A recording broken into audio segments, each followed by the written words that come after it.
नमस्कार दोस्तों, मैं हूं सिद्धार्थ और आप देखें हमारा यूट्यूब चैनल डायनेमिक एजुकेशन। दोस्तों, दक्षिण बिहार केंद्रीय विश्वविद्यालय के एडमिशन से जुड़े लोगों को बहुत ही परेशानी आ रही थी। साइट में भी कुछ प्रॉब्लम थी और कुछ प्रॉब्लम्स डॉक्यूमेंट्स को डालने को लेकर है। तो ये सभी समाधान आज मैं लेके आया हूं और मैं खुद के रजिस्ट्रेशन के द्वारा आपको बताऊंगा कि आप रजिस्ट्रेशन कैसे करें, ताकि आप जो मुश्किलें का सामना कर रहे हैं वो आपको ना करनी पड़े। तो दोस्तों, आप जाएंगे गूगल पे और central university of south Bihar का वेबसाइट खोल लेंगे। तो वेबसाइट खोलने के बाद एक लाल कलर का यहाँ जो मैसेज फ्लैश होता है उसे आप क्लिक करेंगे तो कुछ इस प्रकार का आपके सामने खुल जाएगा। जो CUCT से संबंधित स्कोर और मेरिट लिस्ट का नोटिस भी यहाँ दिया हुआ है।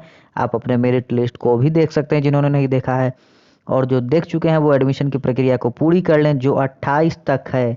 अब तक 28 तारीख को है, लेकिन मैंने कहा था, मैंने परसों लाइव आकर आप लोगों को बताया था कि इसे बढ़ने की पूरी संभावना है, क्योंकि 11:30 बजे तक का डेडलाइन है। कल सुबह 28 तारीख को 11:30 बजे तक का डेडलाइन है रजिस्ट्रेशन का, किंतु पेमेंट गेटवे अभी तक ओपन नहीं हुआ है।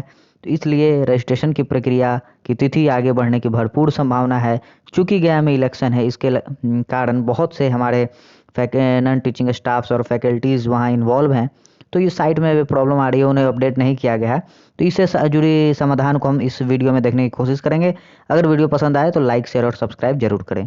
तो दोस्तों, अब आप यहाँ ये ग्रीन कलर का जो टैब है इसे आप क्लिक करके ओपन करेंगे।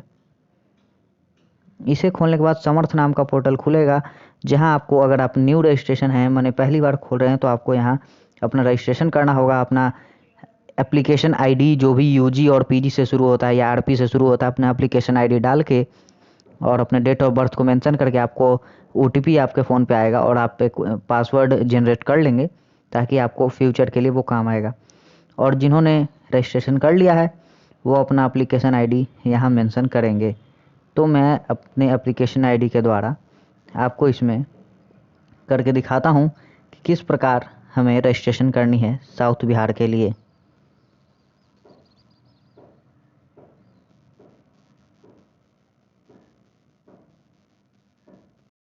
तो दोस्तों, जब आप अपना एप्लीकेशन आईडी डाल के अगर खुद को रजिस्टर्ड कर लेंगे और ओटीपी आपके फ़ोन पे आ जाएगा, अपना पासवर्ड जनरेट कर लेंगे, तो फिर से लॉगिन करके देखिए आपका एप्लीकेशन आईडी यहाँ शो करेगा। इसी प्रकार से आप वेबसाइट के अंदर आ जाने के बाद आपको बहुत से डिटेल्स हैं, जैसे कि पर्सनल डिटेल, एकेडमिक डिटेल्स है, फिर अपलोड करने हैं आपको वहाँ पर अपने कुछ सर्टिफिकेट्स और डॉक्यूमेंट्स, फिर पेमेंट है। तो हम स्टेप बाय स्टेप आगे बढ़ेंगे। तो पर्सनल डिटेल को सबसे पहले हम कंप्लीट करने वाले हैं। तो पर्सनल डिटेल से संबंधित जानकारियाँ कुछ आपके पास होंगी पहले से लिखी हुई, और जो नहीं लिखी होगी तो वो आप वहाँ डाल देंगे, जिसमें आपको अपना एड्रेस डालना होगा और permanent address, correspondence address, email address, जिसे आप बाद में चेंज भी कर सकते हैं। अगर किसी कारण कोई गलत डाटा आपने डाल दिया तो आप उसे बदल भी सकते हैं। यहाँ एडिट का सेक्शन है, आप परेशान होने की बिल्कुल आवश्यकता नहीं है। और जब आप अपना डाल देंगे तो साथ ही बहुत लोगों को दिक्कत है, ये डाउट थी कि अगर उन्होंने पैसे पे कर दिए और फलाना कोर्स में एडमिशन नहीं हो पाया। दोस्तों, यहाँ आप देखिए कि आपसे रिफ़ंड के लिए अकाउंट नंबर भी आपसे मांगे जाएंगे, और आप अकाउंट नंबर दे दीजिएगा ताकि रिफ़ंड की कोई दिक्कत ना हो, आपका पैसा आपके अकाउंट में आ जाएगा। बाकी जो डिटेल्स हैं वो आप यहाँ डाल दीजिएगा। जो भी डिटेल्स आप देख रहे हैं यहाँ सब डाल देंगे आप। सिंगल गर्ल चाइल्ड का कोटा भी है, एनसीसी का भी कोटा है। बहुत लोगों के कमेंट आ रहे थे कि एनसीसी का कोटा है कि नहीं, एनएसएस का कोटा भी है यहाँ पे। आप अपने सभी डिटेल्स यहाँ डाल देंगे, डेट ऑफ बर्थ मेंशन कर देना है, religion, phone number, email ID, state, district सब करके आपको नेक्स्ट कर देना है। नेक्स्ट करने के बाद अगला स्टेप आपका आएगा, जहाँ आपको अपने डिटेल्स डालने हैं, जिनमें आप देखिए कि 10th और 12th। दोस्तों, मेरे ख्याल से ये सभी चीज़ें आप लोग के पास होंगी। 10th का आपको स्कूल नेम आप यहाँ डालेंगे, 12th का स्कूल नेम या कॉलेज नेम जो भी था यहाँ बोर्ड नेम, सीबीएसई हो या आईसीएसई हो या बीएसई भी हो, इसमें भी वही चीज़ें करनी है। स्ट्रीम में आपको अपने सभी सब्जेक्ट्स के नाम लिखने हैं। 10th के दौरान आपने जो भी Hindi, English, science, social science, computer या मैथ्स जो भी है, आपको पूरे सब्जेक्ट के नाम लिखने हैं। यहाँ आपने जो भी 2-3 सब्जेक्ट पढ़ेंगे, फिजिक्स, केमिस्ट्री, मैथ पढ़ा हो, हिस्ट्री, ज्योग्राफी, पॉलिटिकल साइंस पढ़ा हो, या फिजिक्स, केमिस्ट्री, बायोलॉजी पढ़ा हो, वो दोनों ही 10th 12 के रोल नंबर, दोनों की year of passing, marking scheme क्या था। जी हाँ दोस्तों, देखिए आप यहाँ इसको अगर क्लिक करेंगे तो ये परसेंटेज और CGPA दोनों निकलेगा। तो जो भी मार्किंग स्कीम था, मोस्ट ऑफ लोगों के मार्किंग स्कीम CGPA होंगे 10th में, तो आप CGPA करके आगे बढ़ेंगे। मैक्सिमम मार्क्स क्या था, तो अगर CGPA स्कीम है तो वो 10 होगा, और अगर 12th जो लोगों ने बिहार बोर्ड से किया होगा तो उनके मैक्सिमम मार्क्स यहाँ लिखे जाएंगे जो 500 होते थे। CBSE से होंगे तो उनके 800 900 ऐसे ही मैक्सिमम मार्क्स आप लिख दीजिएगा, या मैक्सिमम CGPA जो 10 CGPA होता था 10th CBSE के लिए वो लिखिएगा। आपको कितने मार्क्स आए वो यहाँ लिखिएगा, कितने परसेंटेज आए ये वहाँ लिखिएगा, और ये जो लास्ट का परसेंटेज है ये खुद ब खुद कैलकुलेट होके आपके सामने आ जाएगा।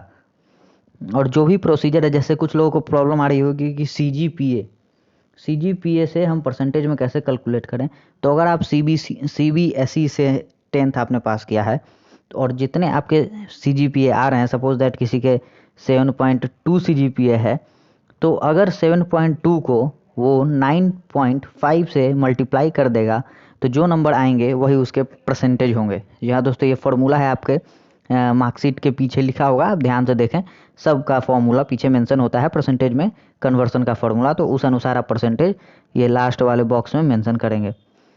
और इसी प्रकार आपको कोर्स सिलेक्शन करना है कि किस कोर्स के लिए आप आगे बढ़ने वाले हैं, यानी किस कोर्स के लिए आपको रजिस्ट्रेशन करना है। यानी मैंने डाला था MA हिंदी और MA हिस्ट्री, तो मैं अपने प्रायोरिटी में MA हिंदी को रखता हूँ क्योंकि इसी के लिए। तो देखिए, bachelor degree in any discipline, अगर आप CUSB के लिए रजिस्टर कर रहे हैं तो किसी भी डिसिप्लिन से आपको बैचलर्स होना है। अगर आप जनरल हैं तो 50% मार्क्स से, OBC SC ST हैं तो 45 मार्क्स से, तो आपको यहाँ भी क्लिक कर लेना है और इस प्रकार सभी चीज़ें खुल जाएंगी। तो इस प्रकार दोस्तों मैंने ये डिटेल्स जो है वो भर लिया है। 10th और 12th के डिटेल, अपने सब्जेक्ट डाल दिए, अपने रोल नंबर डाल दिए, ईयर ऑफ पासिंग हमने कब पास किया, मार्किंग स्कीम क्या था, CGPA था, परसेंटेज था, टोटल कन्वर्सन करके मैंने डाल दिया। फिर आगे बढ़ते हैं, तो आप किस कोर्स के लिए अप्लाई कर रहे हैं CUSB में, आपको वहाँ जाना है। तो मैं MA हिंदी के लिए जा रहा हूँ, तो मैंने यहाँ आप देखिएगा कि मैंने यस कर दिया है। और जितने लोग ज़्यादा कोर्सेज़ के लिए जा रहे हैं, अगर MA भी जाते हैं तो आपको यहाँ भी यस करना होगा। अगर आप अलग और भी कोर्सेज़ के लिए जाना चाहते हैं, एक से ज़्यादा के लिए अप्लाई कर सकते हैं, तो बिल्कुल आपके पास ऑप्शन है। अब यहाँ एग्ज़ामिनेशन पास करना आप देख रहे हैं कि ये थोड़ा सबसे जो टफ, जहाँ लोगों को काफ़ी परेशानी आ रही है वो यही सेक्शन है कि भैया या सर मैं यहाँ क्या ऐड करूँ, लोगों के काफ़ी सवाल आ रहे थे। तो ये देखिए कि ये जो बॉक्स है फर्स्ट वाला, इसमें आपको एग्ज़ामिनेशन पास्ड, तो अगर आप CUSB में ग्रेजुएशन के लिए या पोस्ट ग्रेजुएशन के लिए अप्लाई कर रहे हैं तो वहाँ आपसे किसी भी स्ट्रीम में ग्रेजुएट होना डिमांड करता है। तो एग्जामिनेशन पास्ड में आपको यह लिखना है कि आपने कौन सा एग्जामिनेशन या कौन सा कोर्स आपने किया है। इसमें बिल्कुल भी परेशान होने की ज़रूरत नहीं है, आपके पास प्रचुर मात्रा में ऑप्शन होंगे। अगर आप इसको यहाँ दाबें तो आपके सामने बहुत सारे ऑप्शन खुल जाएंगे कि आपने कौन सी पढ़ाई की है, BEd है, BE है, BSc है, BCom ऑनर्स है, BCom पास हो, BA पास हो, BA हो, बहुत से कोर्स यहाँ खुल जाएंगे, LLB, LLM, DLEd, BA, BEd, आपके सामने बहुत ही कोर्सेस हैं। और अगर इन सब के बावजूद भी आपका कोर्स मेंशन नहीं रहेगा तो आपके लिए अदर का भी ऑप्शन है। तो जैसे कि मैंने BA BEd central university of south Bihar से किया है, तो मैंने BA BEd डाल दिया।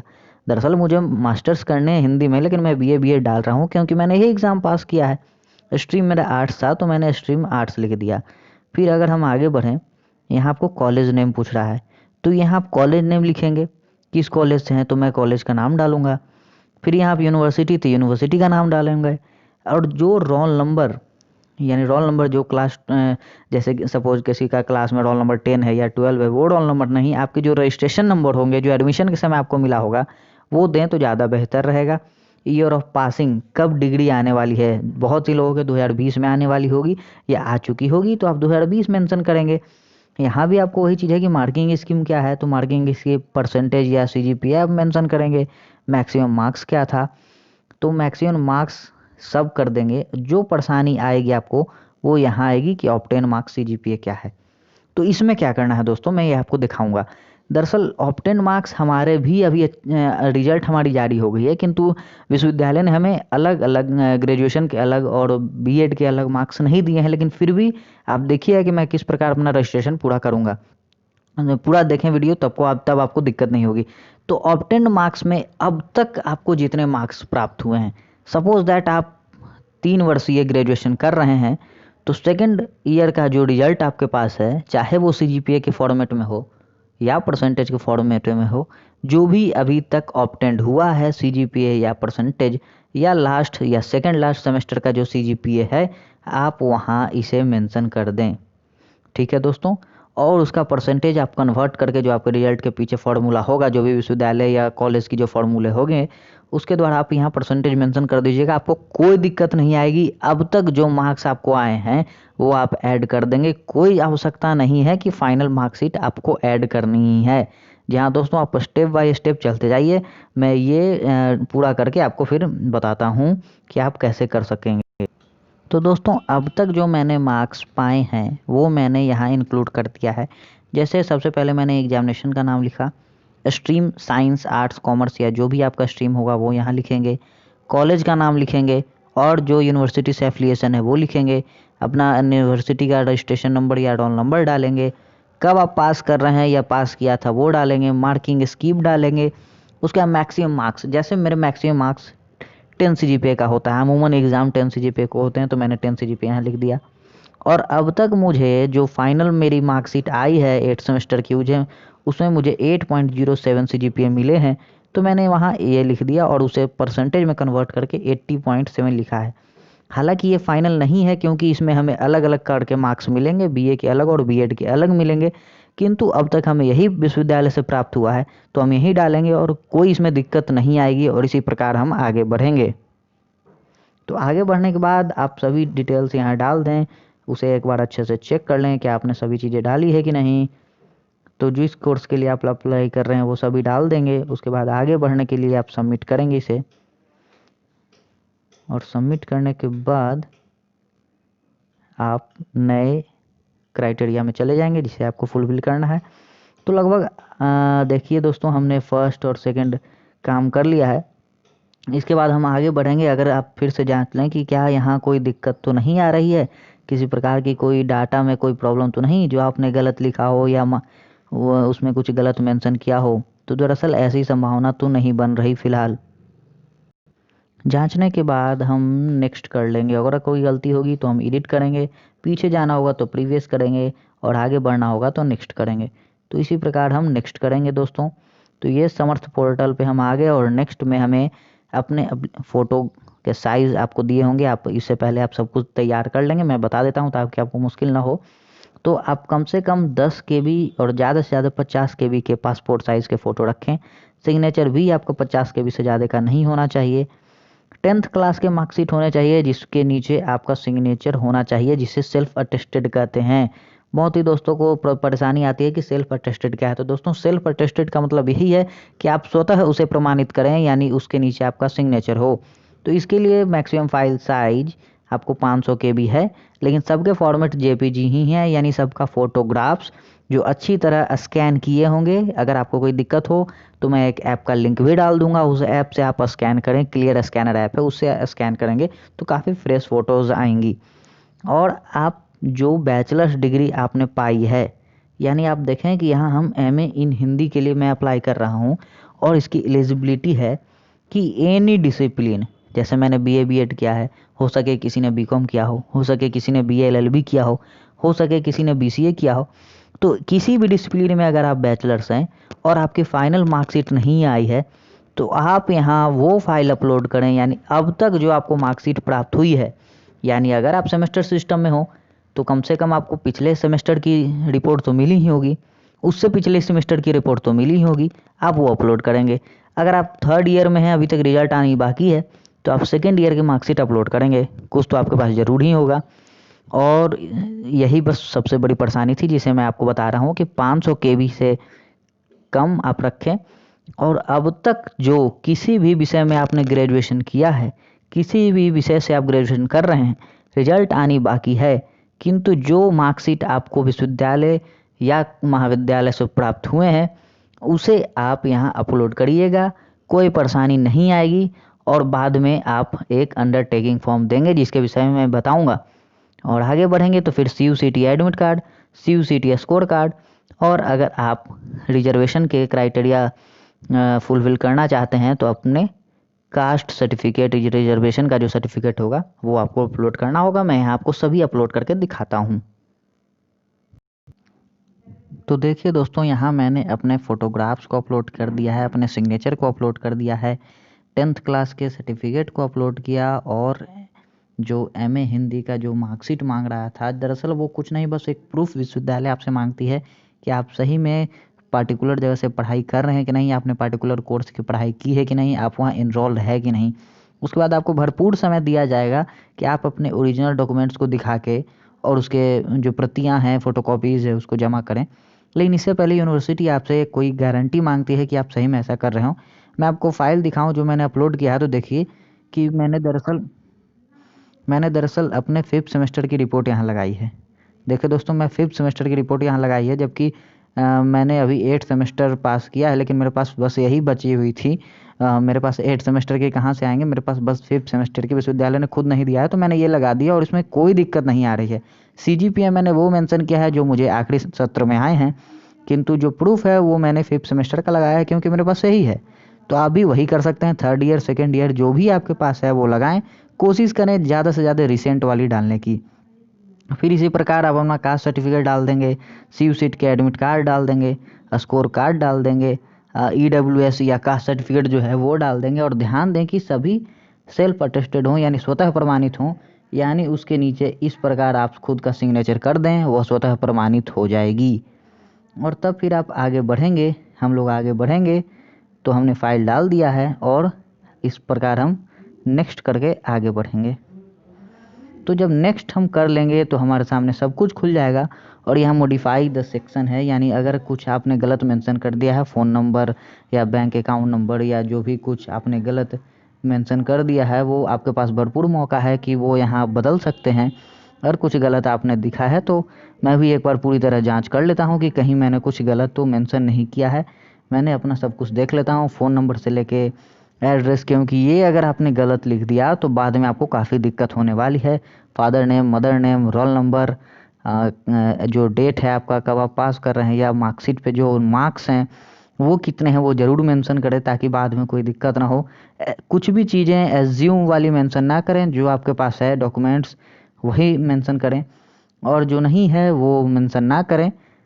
तो दोस्तों, और लास्ट में जो आएगा वो आपके सामने कुछ इस प्रकार का आएगा कि पेमेंट गेटवे रजिस्ट्रेशन के लिए ओपन नहीं हुआ है, वो जल्द ही ओपन होगा। तो इसके लिए आपको परेशान होने की बिल्कुल आवश्यकता नहीं है।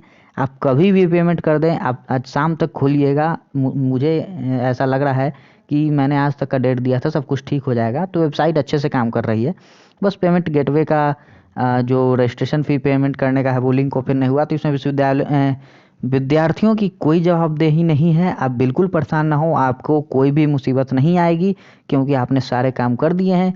और पेमेंट गेटवे ना खुलना विश्वविद्यालय की परेशानी है, आपकी नहीं। तो आप परेशान ना हो। आप बिल्कुल ऐसा ना सोचें कि आपका रजिस्ट्रेशन कैंसिल हो जाएगा या आप एडमिशन नहीं ले पाएंगे। आप बिल्कुल अच्छी तरह एडमिशन ले पाएंगे, और जो तिथि है, जो निर्धारित डेट है, वो ज़रूर आगे बढ़ेगी। दोस्तों, हमने सारे काम कर दिए। इस प्रकार आप देखिए कि हमने सभी डिटेल्स डाल दी हैं, मॉडिफाई करने की आवश्यकता नहीं है। फिर आप बैक भी जा सकते हैं। तो इस प्रकार आप पेमेंट गेटवे खुल नहीं रहा है तो यहीं पर हम करके हम लॉग आउट कर देंगे, और बीच बीच चेक करते रहेंगे कि पेमेंट गेटवे कब खुला। तो इसी प्रकार दोस्तों आप रजिस्ट्रेशन करेंगे। कोई दिक्कत हुआ तो मुझे टेक्स्ट मैसेज करेंगे, हमारे चैनल पे कमेंट करेंगे, लाइक शेयर और सब्सक्राइब जरूर करते रहें। तो मिलते हैं अब अगले वीडियो में, तब तक के लिए धन्यवाद।